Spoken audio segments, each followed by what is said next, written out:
there's a lot of things that are not good about driving, and the experience is not great. And I think it's really important that,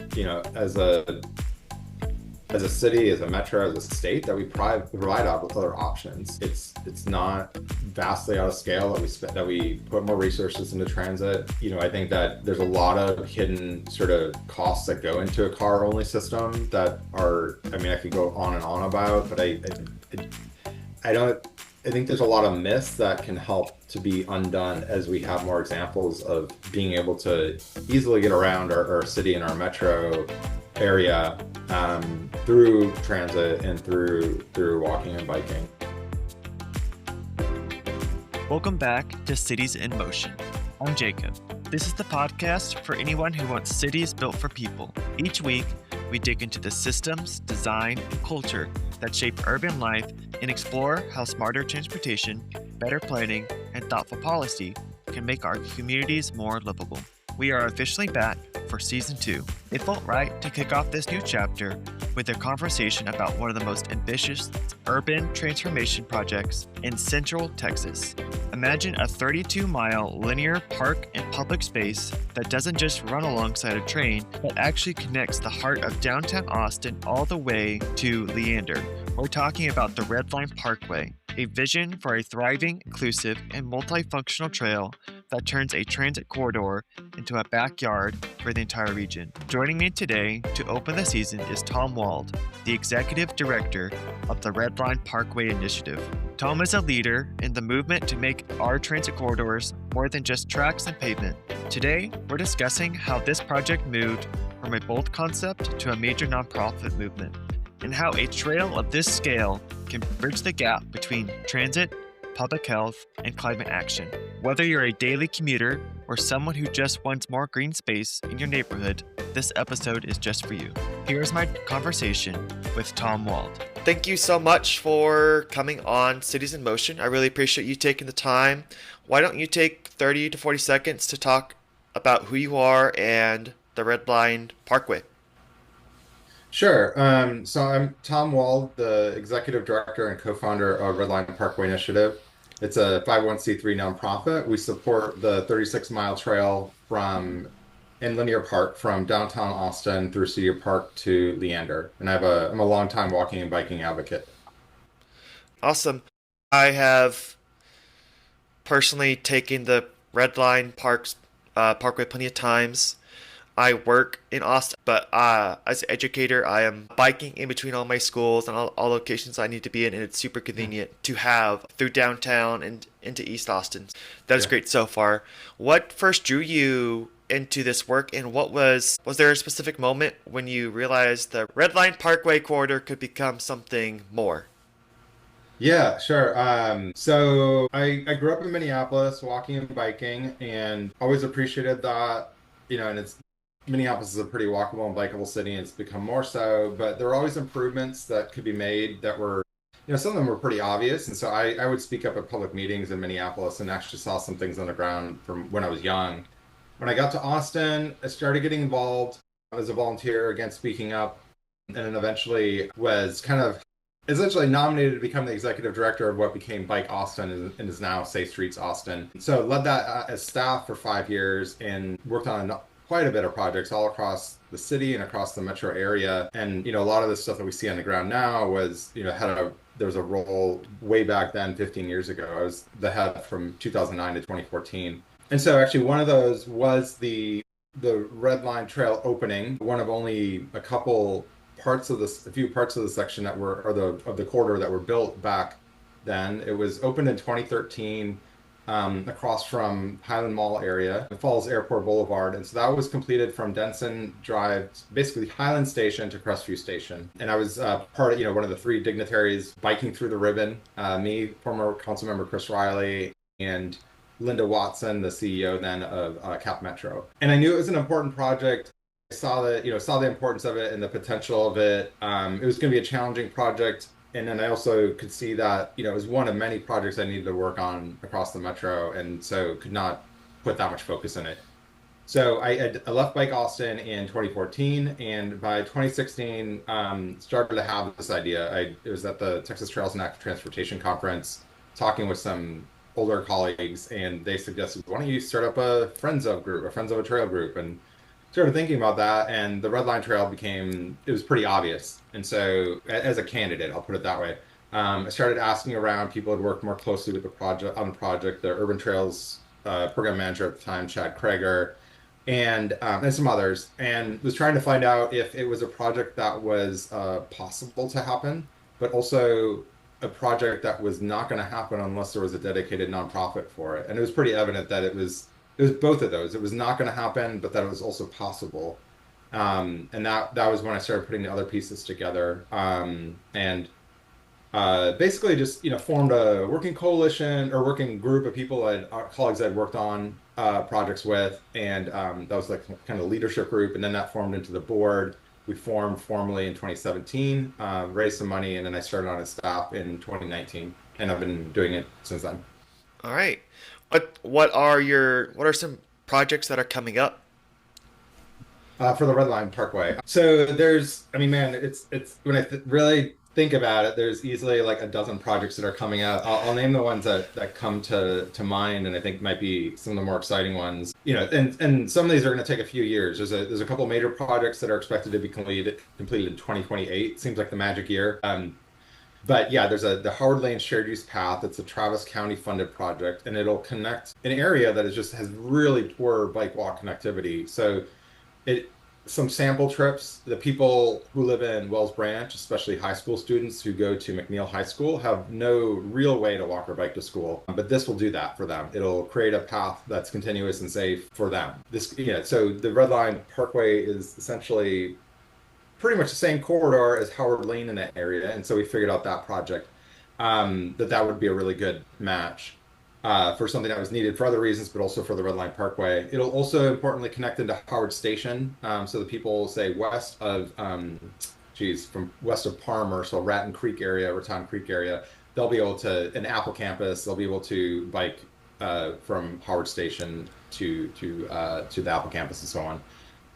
There's a YMCA up there, so on. So that'll be a big project. Another one is right near downtown Austin, which is the Plaza Saltillo area project. Cap Metro is rebuilding that station. They're double tracking, and as part of that, there's also trail improvement. So there's a gap of the trail in that area and poor connectivity, poor pedestrian connectivity. So there'll be an additional 2 pedestrian crossings across the rail tracks in that area, and some other improvements to help upgrade the trail. There's again gaps in the trail. Two big ones that I mean, these are ones that we won't see in the next few years, but we'll see eventually that we just secured, are basically both. The Red Line Parkway crosses I-35 in 2 locations, and there's a bigger cap and stitch project set and so on, but there's 2 important parts of it for the Red Line Parkway, and that's basically at 4th Street and then near Airport Boulevard. They'll provide the only car-free crossings of I-35 that are new as part of the project. You still have the Butler Trail, you can go under the highway, but this will be completely car-free. Hopefully you won't even really know the highway's there once it's completed. The earliest those will be substantially built is probably 2033. We're trying to get those underway. And then I think another one that's really exciting is in the Domain area. So from McCalla Station up to Northern Walnut Creek Trail. So it'll connect a lot of people to an existing regional trail, Northern Walnut Creek Yeah, Trail, connecting them to McCalla Station. That should be completed again about 2028. That's super exciting. that sounds like a lot of really important work.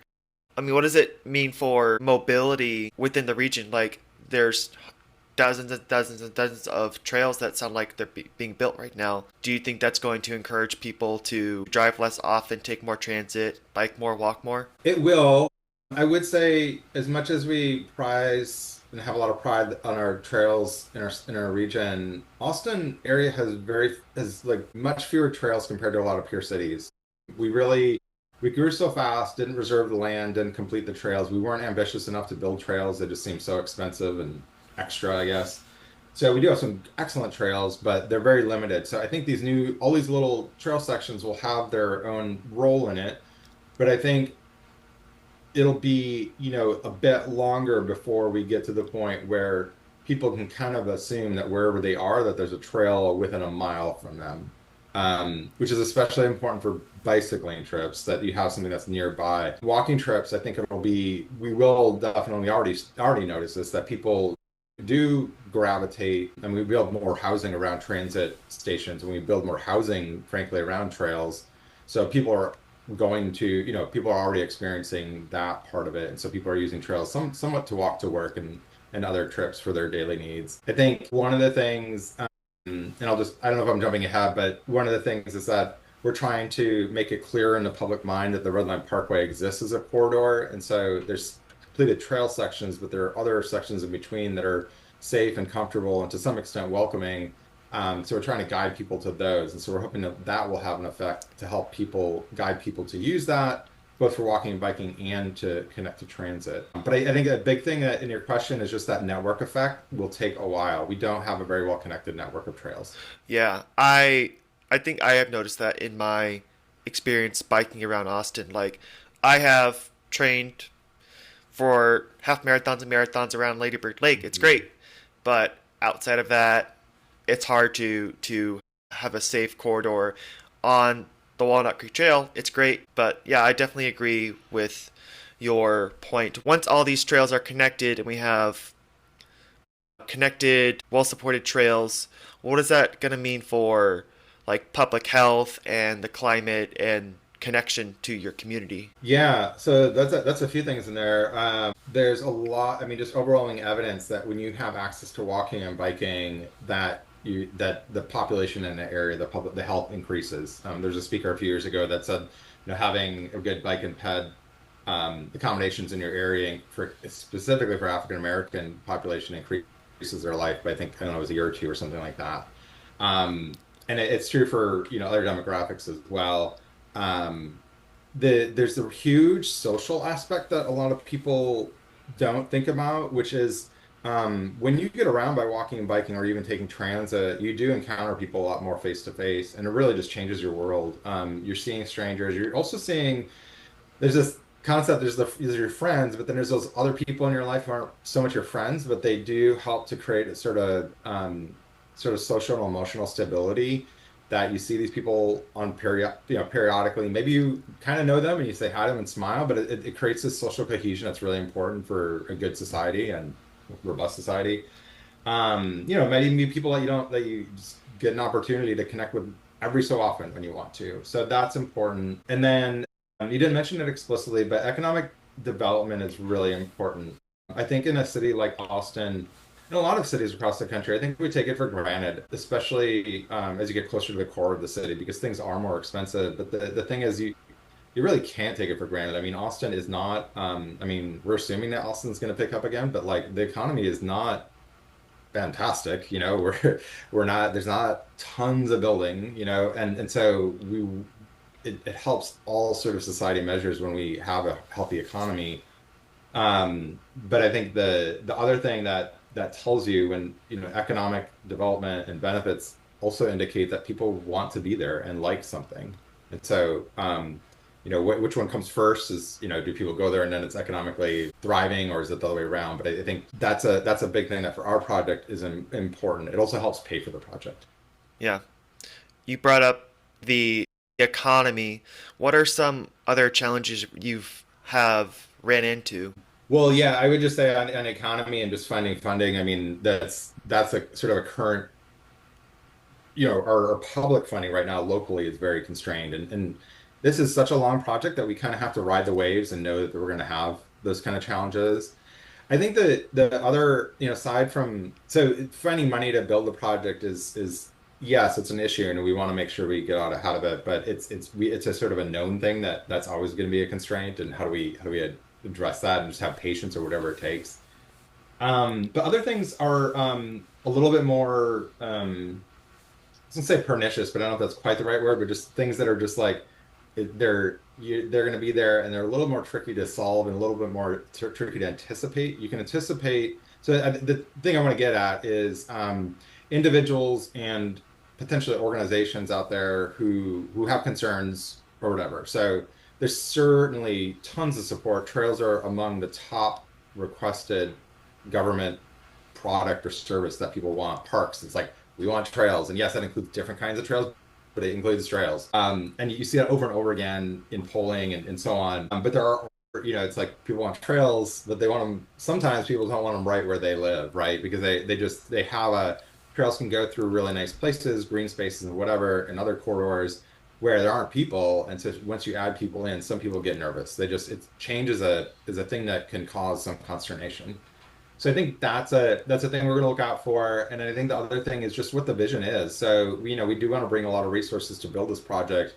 As we do that, people are going to want their own thing in their area. And I think that's good, but it's just making sure that we don't lose sight that we actually do still need to create the corridor. Like, I mean, if we're going to make it a positive and a welcoming place that a lot of people can use and can enjoy, we have to do it in a good way. I can give examples of projects that cost a lot of money and don't bring a lot of people out. Yeah. Yeah, I've experienced plenty of trails in the Central Texas region. I grew up here. I grew up in Taylor, and I've lived and worked here with my wife. And we've gone out to trails, and been some like great trails, but also they don't really lead or go anywhere. It's just kind of in between subdivisions. It's nice to have, but I think I would really love to have trails that like run along some dense housing or have some restaurants and coffee shops and all that sort of weave into these developments and encourage people to use those paths more. Yeah, and that's a big goal of ours. I think it really sets our project apart from pretty much every other trail project in the metro. And it's also there's limited examples of that, of really focusing on the trail-oriented development, and including not just residences, but also businesses. And one example my friend pointed out from Atlanta Beltline, it's like there's a Kroger's grocery store that has one of its main entrances right onto the trail at the Atlanta Beltline. And Kroger's is like it's kind of Yeah. probably more or less like the HEB in Atlanta. Um, we have a limited amount of that here. And I think there's another up and coming project that is pretty exciting that is not connected to our project, but the Bergstrom Spur Trail. It's in South Austin. It basically goes east-west a half a mile or a mile south of Highway 71 from roughly South First to Pleasant Valley Road, in that area. Um, really fantastic. There's a limited amount of things going on there, but it'll be fantastic, and there'll be a lot of redevelopment of old industrial and potentially some trailside development. So I'm excited to see that unfold. But yeah, I think absolutely want to connect people to natural spaces and with trails, even paved trails. But then I think there's also a huge value in connecting people to everyday destinations. I think people kind of know this, but I think they oftentimes forget about it when they think about our transportation system. That you know, transportation is like where we spend a lot of time of our life. I mean, and frankly, it's probably where we spend the vast majority of our time in public space is using transportation. And I think we think a lot about making that experience better, but we don't think about it holistically. So like we want to make sure we have a great interior to our car, and we want to make sure we have the right music on, that kind of thing. But we don't think about like the actual public space. Like, yeah, it's great to make a bikeway, but like, it's maybe safe technically in certain ways, but like, is it welcoming? And if it's not welcoming, I think that's one thing that we forget in the public dialogue is that we can't just make something safe and so-called usable. People choose their modes by how welcome they are. They want them to be as positive an experience as possible, even if they know that it's on par something they'd rather not do. If it's a commute trip or whatever. But like, I think that's something that we forget in our transportation planning. That we're creating a reality for the public. We should make it something that is a positive experience. Like, why would we not do that? Yeah. I went on a short bike ride this morning. I'm currently in San Antonio for a work convention, and right outside my hotel room, I walked right down to the Riverwalk and went south and biked about 3 or 4 miles to one of the missions. It was super. I I did interact with some cars, but about 80% of the bike ride, it was just on the trail in nature. And Yeah. at some point, I passed some apartment complexes, and they had great connections to the trail. There was restaurants you could with bike racks, and these really, really cool bridges. And I just thought, wow, this would be awesome to live right here, right along the trail. You can just walk your dog, take out your stroller, walk with your baby, and just enjoy the day and walk down and go get a meal, and then right back up to your apartment complex. Yeah, yeah. And I think, as far as the destinations that we as people go to, some of them are not so much in our control. We can't choose. One of the biggest destinations we can't choose the location that we don't have a lot of power choosing is our workplace. To some extent, schools, but even so, you can kind of choose schools by choosing what neighborhood you move to. But I guess what I want to get at is that there are a lot of destinations that we need to go to and want to go to where we have a choice among several options. And so let's just say a coffee shop or a convenience store or a grocery store or even other services, maybe a yoga class or whatever. We have multiple options and we can actually choose which location we go to based on what it's like to get there on a weekly or daily basis. And so I think that's something that, again, I think that's something that people forget that yes, there's a lot of destinations you can't choose, but there are a lot of destinations that you can choose, and you can start to live your city life, your daily life in, along the corridors that are really more enjoyable to get up and down or the areas. And again, I'm not saying it's everyone has a perfect choice to be able to do that, but there's we do have some latitude in how we make those choices. Hmm. I've definitely can relate to that. I don't live in the most convenient location right now, but it's making me definitely think about where I want to live next to this kind of space where I have access to this and this and this for my family. What kind of pushback or skepticism have you encountered, and how did you respond to it? Yeah, I mentioned a little bit of that earlier, and I guess I'll just build on that a little bit. The concern about privacy or sometimes safety about a trail going near someone's house. One thing I would note is that people do walk along rail tracks for better or worse. It can be deceptively seeming safe, but you may not hear the train coming, that sort of thing, or something scatters off the train. So I think the nice thing about building a trail is that it helps to make it a place where everyday people are using it, and there's not people who have particular single intention in using it that might not be positive.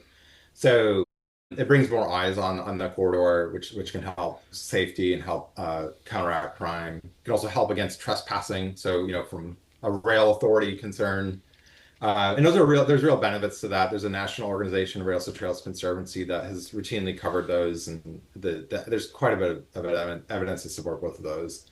I think the other thing I think is that it's really hard, definitely for everyday people, but even people who are not immersed in transportation and transportation corridor planning, or who are practitioners in those things, but not used to being visionary about what's going to happen 10 years from now. And they're just simply building an important project, but they're not like constantly thinking like, hey, how could this part of the city be better or different or something like that. So I think it's extremely hard for people to imagine what it'll be like to have a super popular walk bike corridor connected to transit through an area that does not have that. And I see a lot of misunderstandings that, there's a lot on my plate, so it's hard to clear up all the misconceptions and also hard to like frame it in a way that makes it clearer. I do my best, but that's one of the things that we have a challenge with. So, I mean, people rightly so say, oh, I'm very, it's exciting. I see the new paths along Airport Boulevard, and there's some new shared use paths built, extending the existing Red Line Trail, right? But those shared use paths are not built, they're built in a super basic, narrow, functional way. They're not built to welcome people beyond providing a safe place. They're not built in such a way that someone is going to sit down on a nearby bench and chat with their friend for 20 minutes. That's not going to happen. When you have 5 lanes of a highway, Oh yeah, really big, Airport Boulevard is rough. right? And so I think people don't picture, first of all, they're like, well, that's not that exciting, but then they also might picture, and some people understand that that's not the vision we're looking for. But I think the other part of it is that they can't picture how that would bring out 5,000 people a day. And I don't think it would. I mean, like, I think if that was like the half mile gap between two gorgeous places, like people would pass through it. but man, that's not going to be welcoming to 5,000 people a day. So it makes it harder to argue and justify a large investment in one other section. That might be a little bit further north and south, since we encountered that in a couple places. Certainly encountered that with the northern stitches. So the I-35 crossing is what is called a stitch. And people just don't understand, why would you want to invest in this path through the Red Line Parkway? Go look north of there. It looks like something I would never go to. But they don't get that, like, if you put all these pieces together, you will have 5,000 users per day easily. Like, we see it in Atlanta, we see it in Minneapolis, Seattle. I mean, you can go on. Like, there's countless trails that are in similarly dense areas, and you connect it to transit. I mean, man, and shops and all that kind of stuff. And similarly, there's a redevelopment where we had enough faith, thankfully, from the neighborhood association and the developer to provide space for the trail. But it was, I acknowledge, it's like, yeah, you're taking on faith that you're going to see 5,000, thousands of users per day. We'll be back with our conversation with Tom in just a moment. If you're enjoying the show, leave a rating or a like. It's a small gesture that goes a long way in helping other urbanists find the show. And if you want to see the parkway for yourself, head over to redlineparkway.org to check out their photo gallery and see how this 32-mile vision is taking shape on the ground. Now back to the show. Yeah, you brought up Minneapolis, you brought up Atlanta. What lessons have you learned from these cities? And what other cities are you taking notes from? Well, certainly all of those. I mean, there's Chicago that has the 616, 606, mixing it up. But yeah, the six is named after the area code, I think. So there's lots to be learned from different trail systems. I think that some of the things that come up that are fairly unique, that are just challenges that I don't see a lot of other places, though, are that Austin is so built up, and a lot of the corridor and space we need for the Red Line Parkway is coming from multiple locations. We don't have the advantage of like Atlanta or even Minneapolis, where they're building their trails on previous rail right of way. So they have the space. It's just a matter of constructing it and making sure the development serves it, and that there's a lot of little connections. I'm not saying it's easy, but it's just like it takes away one of the big challenging parts of it. And I would say in both of those cases, the parallels that Atlanta and Minneapolis both preserve space for a future light rail line, which is excellent combination, right? But yeah, I mean, there's other trail examples. I mean, and I think that, I mean, New York, I could go on, Detroit. I think one of the interesting things, though, that someone pointed out fairly early on is that you go to other countries where just the whole formation of the transportation network was radically different than the way it played out in the United States, right? And especially radically different than a Sunbelt city like Austin. They were comparing it to like Scotland, and I've experienced this in Germany too, where there's essentially a whole countryside network of farm roads that are either paved or in great, good condition, that crisscross the entire country, or vast parts of the country, and oftentimes you can follow these paths right into the cities. And so it's really fascinating to me that people can walk and bike on these routes and then all of a sudden be in a city. And I think that's a another parallel that we want to draw as well. And I think also just the how do you call it, like the typology. I mean, just the scale of of the paths, and just how the paths orient to the buildings, and just the scale of like just trying to think, like, something like Airport Boulevard area, very easy to build the trail there, but then like you just kind of feel overwhelmed by the expanse of the cars. And so it's Yeah. not experiences like the picture behind me, which is Boggy Creek Greenbelt on the east side. This is the pedestrian path, and then there's also a biking walking path. Project Connect is coming up. What are your plans? Do you have any plans to implement any trails along those proposed routes? Yeah, so and I mean, just start off by saying I understand what you're saying with the light rail system, but I would just want to say, like, Project Connect was something that was funded with the 2020 tax rate election, and there actually have been some projects already put out with Okay. Project Connect, including the McAllen station, which actually constructed part of the Red Line Parkway. So there's definitely been some, Red Line related projects that have improved the Red Line Parkway corridor. And then there's some parallels with, sometimes it's hard to remember exactly where all the different money sources there are. But but thinking about the light rail system that's going to be built, it connects with the Red Line Parkway in two major locations. One is downtown, and then one is the possible extension up to Crestview Station. So both of those are exciting. I think one of the things is that the downtown location, there's an irony in that they're going to be tearing up 3rd Street and then moving the bikeway to 4th Street. And the irony here is that originally when that bikeway was built, the first proposal was to put it on 4th Street, but they thought that transit was going to be on 4th Street. So they moved it to 3rd Street. So now we'll get to rethink, hopefully, a little bit about what the 4th Street experience will be like. I think one of the key things that I want to see out of that is more trees, more shade, and hopefully more grass and landscaping. I mean, it's downtown, right? There's limitations to what you can do, but I think that's an important thing. And then I would say, with any of this, I think it just really, there's just that creating more of that network effect, whether it's walking and biking is better to get to the transit or you're helping to connect the different transit systems together. So I could totally picture someone, again, biking to, again, I don't know where they would start or which way they'd be going, but let's say someone's biking along the Red Line Parkway to a nearby station, maybe Lakeline Station or something.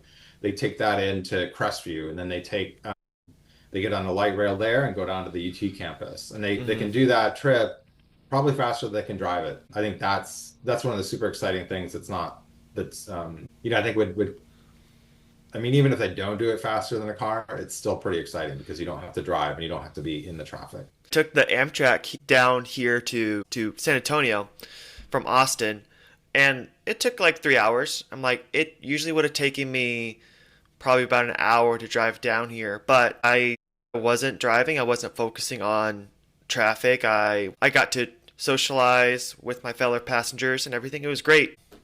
And I think stuff like that will really encourage people to talk to their neighbors and not have to focus on driving, rely less on driving, encourage people to spend money along those shaded corridors and really bring up the tax revenue. Yeah, yeah, yeah.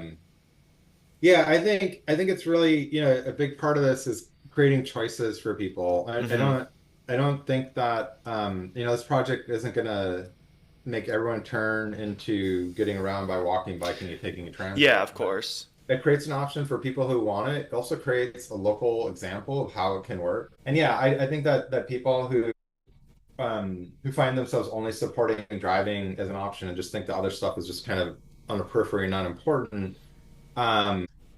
There's a lot of things that are not good about driving and the experience is not great. And I think it's really important that, as a city, as a metro, as a state, that we provide other options. They all of these options are going to require public spending and some private spending. It's not vastly out of scale that we put more resources into transit. I think that there's a lot of hidden sort of costs that go into a car only system that are, I mean, I could go on and on about, but I don't I think there's a lot of myths that can help to be undone as we have more examples of being able to easily get around our city and our metro area through transit and through walking and biking. Thinking into the 2030s, you said things are going to start getting implemented across the cap. What do you think success looks like to the Red Line Parkway 10 years from now? Yeah, I was thinking about that, and without thinking about a precise date, because I want to make sure that we're hitting a timeline that makes sense. I mean, my hope is that we'll have an end-to-end trail completed by 2035. There may be some bridges or underpasses that take a little bit longer to build, but let's just say that there's a very comfortable end-to-end trail. You don't have to hop on the street or mix up with cars or anything like that. And that it's connected to all the red line stations. And then, people know about it. I mean, people, I think it can take a year or two for people to kind of get used to using a brand new facility. So other things I don't want to add into it too, kind of help paint the picture, but also like if they aren't like they're kind of important to the picture to make it more of a success.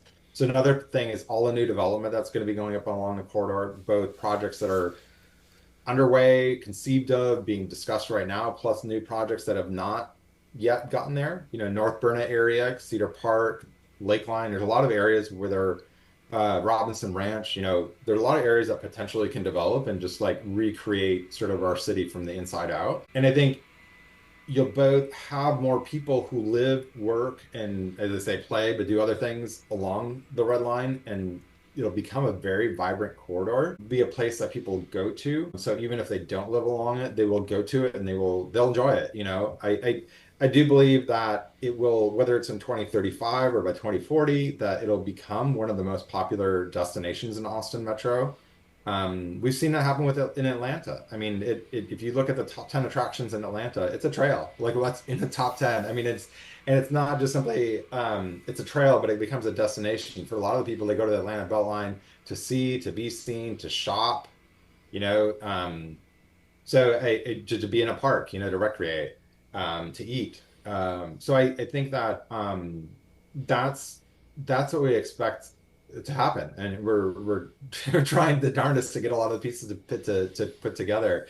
I don't think that a lot of people in our metro really. I don't think it's really gelled with them how you can have success without cars. I mean, just to put it bluntly, I mean, I'm not saying we get rid of all cars or anything, but I'm just saying like they can't quite picture like why would you want to go somewhere where like they won't think of it that way, but they just can't picture like when they think of like their daily lives, it's like getting on a highway, and that's the place people go to gather is the highway, right? And so I think that turning it around, like places that people go to gather is the Red Line Parkway or the trail or something like that.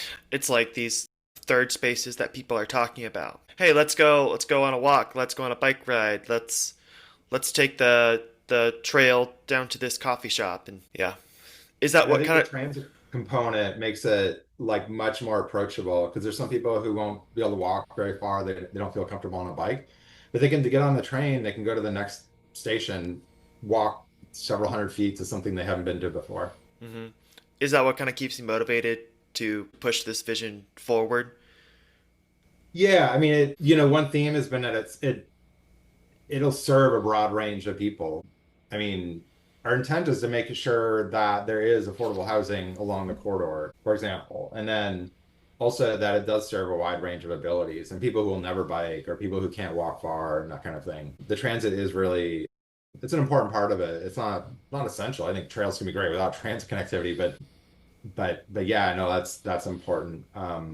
Yeah, I think that just, the transformative possibilities of this project is a large part of what keeps me going, and I feel like also that it does serve so many human needs and societal needs all at once. I think when I was working on biking and walking, 15 years ago, I kind of would hear these other needs come in from other people, but to me, it was just like, well, we need to make sure people can bike and walk around, but starting to hear all these other needs and how this is a real great conduit to be able to serve those needs is what is a big part of what keeps me going. It connects so many different of the problems that we're trying to solve.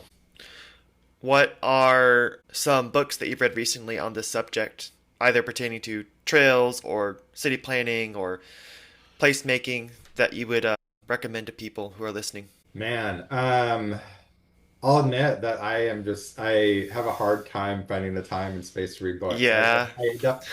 In my life, I've certainly read books, but I don't read tons. But I think that's a good question. So let me pause on it for a Okay. moment. I mean, it's interesting. Last night in Austin, Jeff Speck was in town. He's Yeah. a famous author and academic and practitioner. It was fascinating how, I mean, I've certainly heard his ideas before. I maybe paged through his books. I don't know if I have one of his books. But it was just fascinating how he was bringing up these concepts that I incorporated into the Red Line Parkway, especially about that transportation aspect. Like I think a lot of times in transportation, even for walking and biking, we're so focused on safety, which is so important. We're so focused on safety that like we completely forget even about shade or making it a welcoming and enjoyable experience because that's an important part because again like the person who typically drives they're like why should I bike? Like I don't care. Like what am I going to get out of it? So I think that's you need to if you're going to shift people to different modes, if you're going to motivate them to do that, you need to make it clear like why is this a positive thing, not just why is it not a negative thing. So that's something that, Jeff Speck, I think it covers quite a bit. And I think one of the challenges too is there's a book about greenways that came out recently, and some of the comments on the book were like, yeah, it kind of covers things that I already know. And so I've just been working in the field for so long that not to say there's definitely lots of new ideas I could learn, Yeah. but it's just hard to find something that's just like, oh my gosh, that's so exciting. So I do buy books, but I have a hard time getting more past just the first chapter. I do want to mention one book, which I've not picked up in like 2 years, but if you can get through it, I think it's as much as you can get through it, it's super fascinating. And it's a book by Peter Norton. And I can't remember the title, but it's a thick book that talks about the history of the transformation from a culture where cars were not the dominant force in our public life, like in the public space, and how all the little steps that transform to make it so now it's just like assumed like, yeah, you go outside and that's our world. It's like there's cars and like it's just really fascinating how that Yeah. piece by piece. I just Googled it. Fighting traffic, the dawn of the motor age in the American Yep. city. Cool. Awesome. Well, thank you so much for taking the time. This is a really great conversation. Where can people find you online? Yeah, at redlineparkway.org, and then most of the social media channels. Well, thank you so much. I look forward to hearing more about the Red Line Parkway and experiencing it, hopefully, more of it in the future. Yeah, check out this part of it, Boggy Creek Greenbelt in East Austin. It's great. Thanks, Yeah. Jacob. Bye. Thanks so much.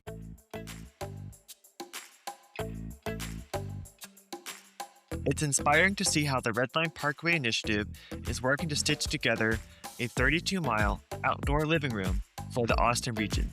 Success isn't just about the miles or trail completed, it's about the inclusive community connections made along the way, from downtown all the way to Leander. I'm very excited for the lineup we have for this season. Over the coming weeks, we will continue to explore the people and projects that are putting our cities in motion.